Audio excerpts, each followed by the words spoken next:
Hey guys, your boy Shaw Bellamy, and I am in a great mood. Just like a lot of Eagles fans, I'm pretty sure are in great moods right now. Because the Philadelphia Eagles, in our first week of the season, on the road against the Atlanta Falcons, we pounded, destroyed, just beat down the Atlanta Falcons, whatever adjective, whatever you want to use.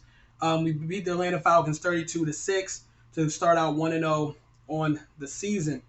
Um, from start to finish, it was just a good game overall, the best that you could really hope for with the Philadelphia Eagles. It was a little struggle. I'm gonna go over as far as my thoughts on the game for offense and defense. But yes, we did beat the Falcons 32-6, and I will also go over at the end who we got next and how I feel about that game next week. But yes, let's get right into it. Again, we beat the Atlanta Falcons on the road. We beat the Atlanta Falcons in their own um, hometown, home field, whatever you want to say, 32-6. First thoughts on the offensive side on the ball, off side of the ball. Um, Jalen Hurts. Let's just get it right out the way. Jalen Hurts absolutely balled out. At the end of the first half, this man was 18 to 24, which is 75% accuracy. 18 for 24, 18 to 24. I'm sorry. Yep. 169 passing yards and 2 touchdowns, and had 37 rush yards. That was his first half stats. That is almost pitch perfect. And the only way you can argue it is perfect because the one thing he had that's on that stat line in the first half, he had 0 turnovers. He had very great command of the pocket, had some great poise. He didn't try to do too much, didn't try to overthink things. He just immediately went and did his job and did what he was supposed to do. Got the ball out quick. There was plays designed to get him the ball to our playmakers, which I'm going to go over when I talk about Coach Nick Sirianni's debut. But yeah, I thought, listen, it didn't answer every single question. I'm not going to sit here and say, hey, this makes this proves that Jalen Hurts is the top 10 quarterback. I've seen people literally react and say that. I do think, though, it definitely helps, everything looking into, far as in the right direction. Like, I really hope, I always tell people, I hope Jalen Hurts pans out because I don't want to I hate being on the team. I just hate when teams have to keep drafting quarterbacks over and over and over again just till you find that guy.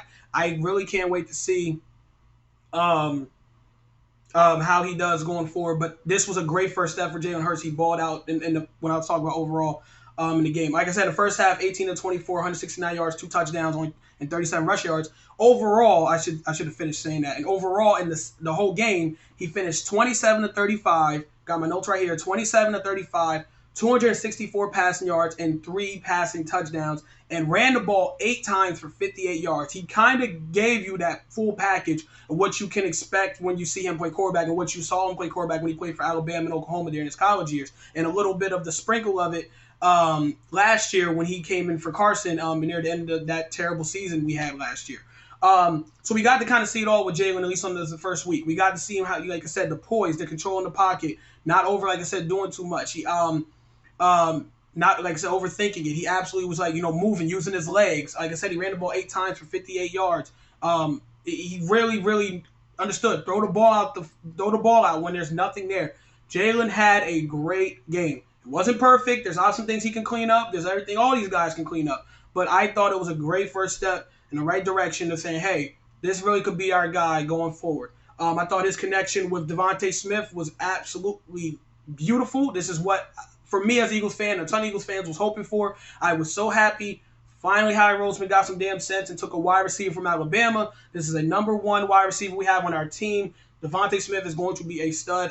He had 1 touchdown today, but that 1 touchdown came from Jalen Hurts throwing a beautiful pass to Devontae, where it was just a great touch pass, and Devontae Smith got some separation, caught the ball, and you could just see the connection. They had he had 5-6 catches today. Where Jalen was there was a whole possession where Jalen was just throwing him the ball. He was open every time you look around. He was just open in the flat. He had a simple hitch route, I'll say in out route, whatever. And Jalen found him. So again, this is the connection we're hoping we're going to see for 10 plus years. I'm serious. Like that number 1, the QB1 connection with that wide receiver 1. These guys played together when he was in Alabama. So I'm hoping this goes forward with these two. Like I said, Jalen played great. Devontae played great.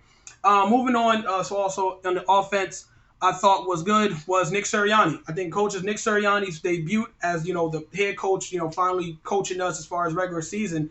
I thought he did a great job as far as kind of the diversity of the calls when you call to when you look at the bouncing of the playbook. In the first half, it was more of like, it was all about the wide receivers. He had Jalen throw the ball out in the first half. I almost thought at first I wanted Miles Sanders to get the ball because Miles Sanders averaged like 4 or 5 yards a carry in the first half. I thought Miles Sanders should have got more touches because I keep thinking Miles Sanders is going to have a breakout year. But they don't give him the ball enough, in my opinion, to give that breakout year. But again, Miles Sanders, you don't see him complain or anything. He does his job, so it's all cool. Like I said, Nick Sirianni calling the offense in the first half. He had Jalen kind of get the ball out to Devontae, to Jalen Reagor, to Dallas Goedert, to Zach Ertz, to Quez Watkins, to really to everybody. He was trying his best to get everyone involved in that in the first half as far as the passing game. In the second half, Nick Sirianni really did a good job doing the protection of the lead, but also still being aggressive, having the running backs get involved. He had some screen passes set up to Gaineswell, our rookie running back we brought in from Memphis this past draft. Miles Sanders got more carries. Those two-headed monster really worked out, and he ran a lot of read pass. He called a lot of read option for Jalen Hurts, which I thought was great, and like I said, gave Jalen a chance to really leave the Atlanta Falcons defense on edge as far as who's going to have the ball in their hands, and Jalen being that threat because of how athletic he is. So I thought it was a great job of Nick Sirianni. The one bad thing I will say about him is I thought he left points on the board. There was 2 times we went for it on 4th down, and where we was in clear field goal range. I think we was up 15-6 or whatever, and he decided to go for it. We was up 15-6, and we went for it. I think it was in the 3rd quarter, and it was like, no, I think it was one time it was 7-6, and we could have just took the points to go up 10-6.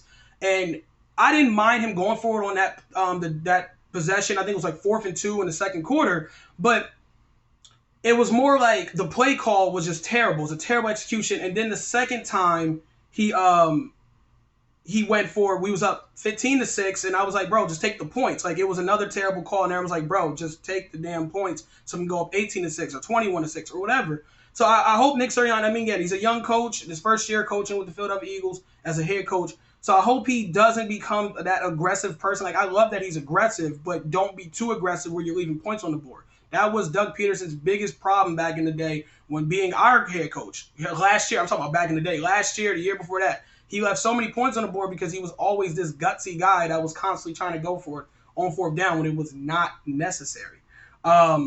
Just take the points, man, because you never know when you look back and if you lose a game, you're like, damn, we lost by 6 points. Those 6 points really could have been helpful when we had a chance to, get them. So I think hopefully he changes on that. But overall, I thought Nick Sirianni did a really good job in his debut coaching the regular season with the Philadelphia Eagles. The one other bad thing I would say about the offense before I move on to the defense and close this episode of Philly Eagles Talk, I thought the offense had way too many penalties. The offensive line had a bunch of terrible penalties with the holding penalties. And it really was frustrating. It killed a lot of drive. Again, it's the first week of the season. A lot of people will say, it's not, it's not going to be that big a deal. But it's just stuff you want to clean up. If the Atlanta Falcons is not that good of a team, they're in a rebuild mode. So what I'm saying is, like, if this was another team that's actually really, really good, they would have probably punished us for the penalties that we was committing. But overall, it is what it is. I mean, penalties are penalties, but I think Doug was probably one of the Achilles heel, one of the terrible things about our offense, I will say today. But overall, I'm saying offense did very, very good. They did their thing. So shout out to the Eagles offense on that end. On the defensive end, the defense did solid. I will say solid. I'll give them a B. In the first half, they completely was getting They was getting demolished by the Atlanta Falcons run game. In the first half, the first 2 quarters, I think the Falcons had over 100 yards passing. 100 yards passing, had 100 rushing yards on the ground through like 2 quarters. They was literally gashing the Eagles up with run plays. Our D-line wasn't getting penetration, was getting punched in the mouth. Our linebackers was missing tackles. Our corners missing tackles. And that was another bad thing about the defense. These dudes, when I came to tackling, they just absolutely was just terrible on open field tackling. So hopefully we get better with that, and it does not become a repeat of last year when these dudes could not tackle guys in the open field. But again, like I said, the defense overall was solid.